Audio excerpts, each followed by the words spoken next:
Ministru kabineta jaunie noteikumi nosaka, ka turpmāk pasažieri sabiedriskajā transportā, kas pārvietojas bez biļetes, tiks sodīti nevis administratīvi, bet gan piemērojot līgumsodu. Starppilsētu un vietējās nozīmes maršrutos šie sodi nebūs lielāki par biļešu cenu, savukārt pilsētā tie būs mēneša biļetes apmērā. VTU Valmiera griezās pie pasūtītājiem, tas autotransporta direkcijas par starppilsētu maršrutiem, un saskaņoja šo te līgumu sodu 5 latu apmērā.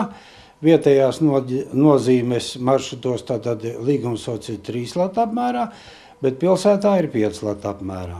Uzņēmuma VTU Valmiera pārstāvis uzsver, ka līgumsoda samaksa neatbrīvos no biļetes iegādes, tāpēc pasažieriem ir vienkāršāk nopirkt biļeti, jo tas radīs mazāk problēmu. Ja pasažierim ir naudiņa, ko samaksāt līgumsodu, tad kontrolieris izraksta kvīti, pasažieris parakstās, un ar to šīs domstarpības ir beigušās.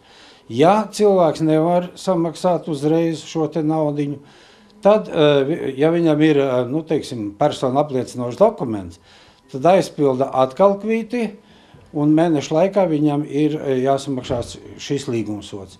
Ja ne, tad tiek iesaistītas darbībā soda piedzinēja iestādes. Šādas izmaiņas bija nepieciešamas, jo kontroles dienestam nebija tiesības pasažieru sodīt administratīvi. To varēja veikt viena speciāla amatpersona.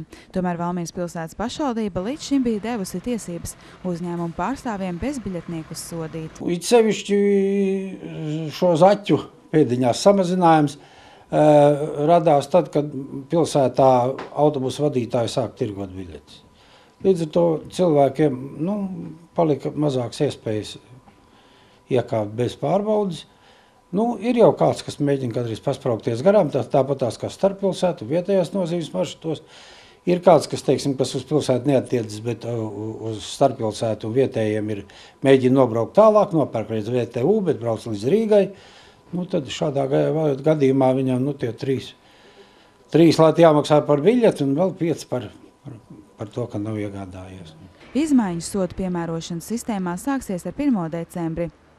Jāuzsver, ka jaunie noteikumi paredz arī to, ka turpmāk pirmskolas vecuma bērni autobusā varēs pārvietoties viena cita pasažiera pavadībā, kas nav jaunāks par 13 gadiem.